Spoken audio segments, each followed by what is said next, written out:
నగరాన్ని సుందరంగా తీర్చిదిద్దేస్తామంటూ డాబు కబుర్లు చెప్పిన కూటమి నేతలు, అధికారులు ఒక్కసారి మురికి కోపమైన 3వ వార్డులో పర్యటించాలని పిఠాపురం సమస్యల పరిష్కార పోరాట సమితి నాయకులు డిమాండ్ చేశారు. పిఠాపురం పట్టణం 3వ వార్డులో నెలకొన్న అధ్వానమైన పారిశుద్ధ్యంపై పిఠాపురం సమస్యల పరిష్కార పోరాట సమితి సిపిఎం పార్టీ ఆధ్వర్యంలో నాయకులు పరిశీలించారు. పిఠాపురం పట్టణం 3వ వార్డులో నెలకొన్న అధ్వానమైన పారిశుద్ధ్యంపై పిఠాపురం సమస్యల పరిష్కార పోరాట సమితి సిపిఎం పార్టీ ఆధ్వర్యంలో పరిశీలించారు. 3వ వార్డులో పర్యటించి అక్కడ నెలకొన్న సమస్యలను, ప్రజలు పడుతున్న ఇబ్బందులను తెలుసుకున్నారు. ఈ సందర్భంగా కర్ణం విశ్వనాథం మీడియాతో మాట్లాడారు. ఈ కార్యక్రమంలో బండి కృష్ణమూర్తి, గౌతు వెంకటరమణ, గౌతు వెంకటేశ్వరరావు, రేగులగడ్డ శ్రీరామ్మూర్తి, సలాది రామ్మోహన్ రావు, రెడ్డం కోటారావు, రెడ్డం అప్పారావు, రాసంశెట్టి అరవింద్, దంట్ల గోపాలకృష్ణ, సిపిఎం పార్టీ నాయకులు కుంచే చిన్న, వీరబాబు, నాగేశ్వరరావు, సూర్యనారాయణ, స్టాలిన్, కర్ణం శ్రీనివాస్, మణికంఠ తదితరులు పాల్గొన్నారు. కాంప్లెక్స్లో నీరంతా కూడా వర్షం వచ్చిన 6 రోజుల దాకా బయట అలా వస్తూనే ఉంటుంది. ఆ బయట అంతా కూడా నానా చాండాలంగా ఉంటుంది.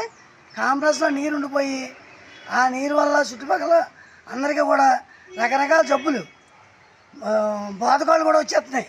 ఈ దోమలు కుట్టి బయలేరియా అని వచ్చేస్తూ ఉన్నాయి. మరి ప్రభుత్వం వచ్చి అనేక మాటలు చెప్పింది. ఇది సుందరవనంగా చేస్తాం పిఠాపురం అన్నారు. సుందరవనం కాదు కదా, ఈ పందుల్ని, ఈ ఈగల్ని, దోమల్ని, ఈ గేదెల్ని, రోడ్డు మీద ఆవులు పేడలేసేసి నానా దరిద్రంగా చాలా వరస్ట్గా ఉంది ప్రభుత్వం. పవన్ కళ్యాణ్ గారి కోసం ఎంతో ఆశించి జనం మరి అందరూ కూడా అన్ని పార్టీలు ఏకమయ్యి మరి ఓట్లు వేశారు. అదే పవన్ కళ్యాణ్ కానీ వాళ్ళ కూటమి కానీ ఎవరు వాళ్ళ ముఖం చూపిస్తలేదు ఇటు పక్క. ఎందుకంటే తిడతారని భయం వేసి అందరూ తిడుతున్నారు. ఆడవాళ్ళు, మగవాళ్ళు అందరూ కూడా ఒక రకం తిట్లు కాదు.